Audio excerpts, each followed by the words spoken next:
मित्रांनो, नवीन असाल तर चॅनलला सबस्क्राईब करायला विसरू नका. चला तर मग कहाणीची सुरुवात करूयात. तर ही गोष्ट आहे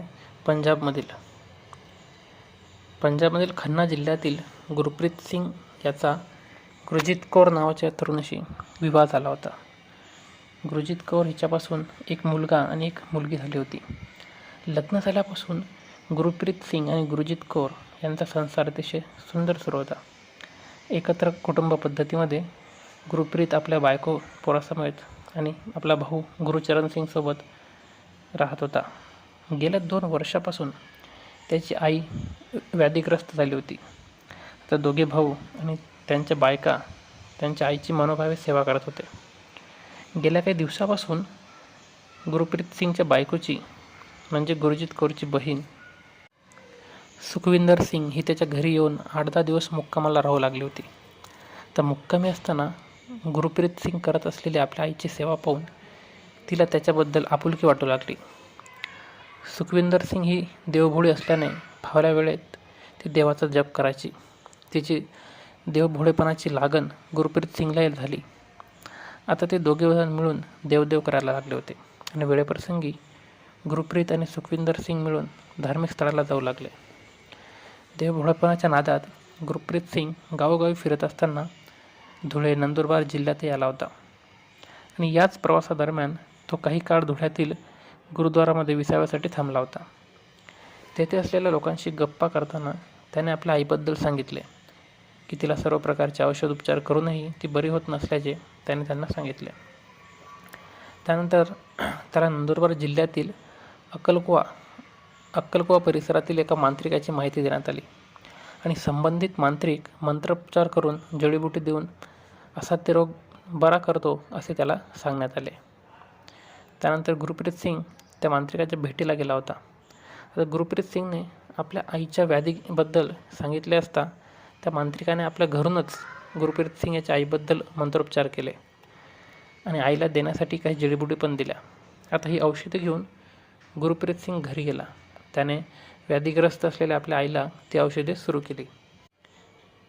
दरम्यान कुठेतरी माशी शिंकली आणि एकमेकांबद्दल नितांत आदर आणि प्रेम भावना असणाऱ्या गुरप्रीत सिंग आणि त्याची बायको यांच्यामध्ये पदोपदी खटके उडू लागले होते आणि दोघांमधील वादविवादाचे प्रमाणही वाढत चालले होते.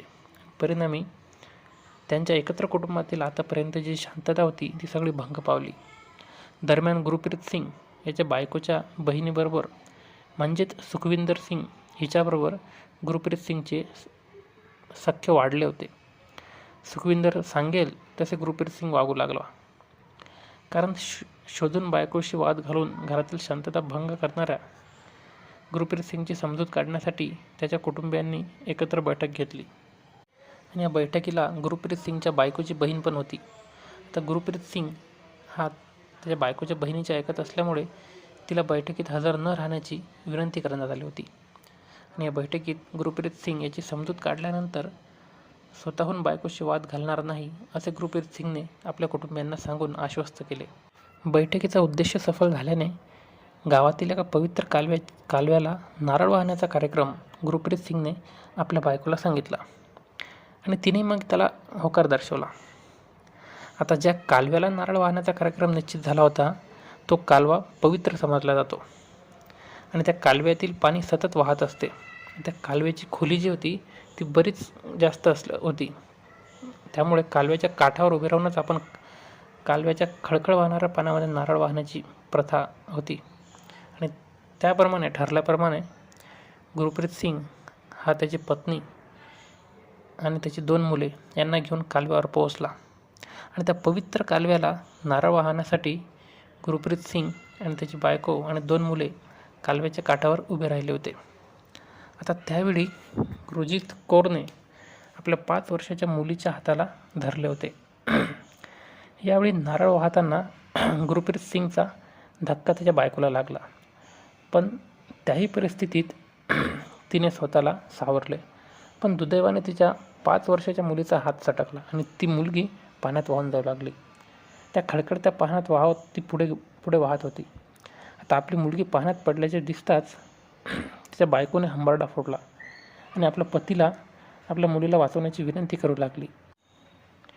पण आपल्याला एवढ्या खोल पाण्यात उडी मारायची भीती वाटते असे म्हणत त्याने पाण्यात उडी मारली नाही. पण आपल्या काळजाचा तुकडा पाण्यात बुडत असलेला पाहून त्याच्या मातेने तिला वाचवण्यासाठी पोहता येत नसतानाही कालव्यामध्ये उडी मारली आणि आपल्या मुलीपाठोपाठ तीसुद्धा वाहून जाऊ लागली. एक हसतं खेळतं कुटुंब उद्ध्वस्त झालं होतं. गुरप्रीत सिंग याची पत्नी आणि लहान मुलगी डोळ्यादेखत जग सोडून गेले होते. पण गुरप्रीत सिंगच्या चेहऱ्यावर दुःखाचा साधा लवलेश दिसत नसल्याचे त्याच्या भावाच्या लक्षात आले. त्याच्या मनात शंकेची चुकचुक कुठेतरी जाणू लागली होती.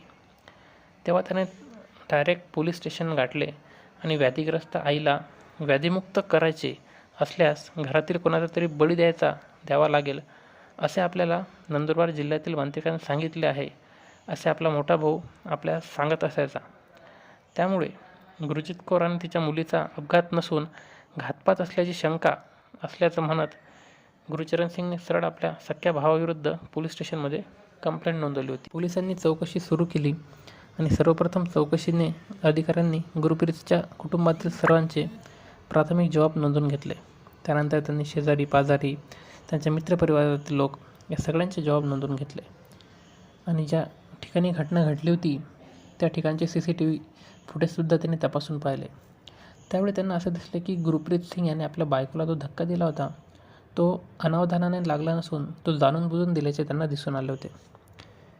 म्हणजेच त्याच्या बायकोला ढकलण्याचा प्रयत्न केल्याचे दिसून आला असे त्यांना दिसून आले आणि गुरप्रीत सिंगच्या भावानेच त्याच्यावर संशय व्यक्त केला होता. आता पुढील चौकशीसाठी गुरजीत कौर हिची बहीण सुखविंदर सिंग हिच्यासह सर्वांचे मोबाईल पडताळणीसाठी जप्त केले होते. तेव्हा पोलिसांना असे आढळून आले होते की गुरप्रीत सिंग आणि त्याच्या बायकोच्या बहिणीमध्ये दररोज अर्धा पाऊण तास बोलणे होत होते. त्यामुळे पोलिसांच्या भुवया उंचावल्या.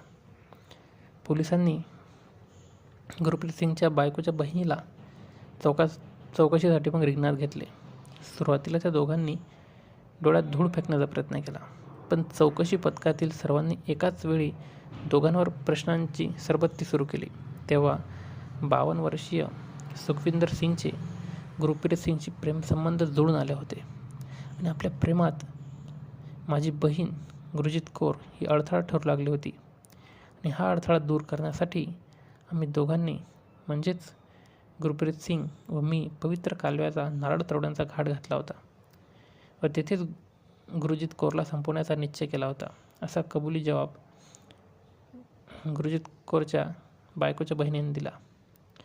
त्यानंतर गुरप्रीत सिंगलाही गुन्हा आपला कबूल करावा लागला आणि विवाहबाह्य संबंध टिकून राहण्यासाठी सख्ख्या बहिणीचा आणि स्वतःच्या मुलीचा घात करणारी घटना उजेडात येताच पोलिसांनी दोघांना पण बेड्या घालून दोघांविरुद्ध गुन्हा दाखल केला होता.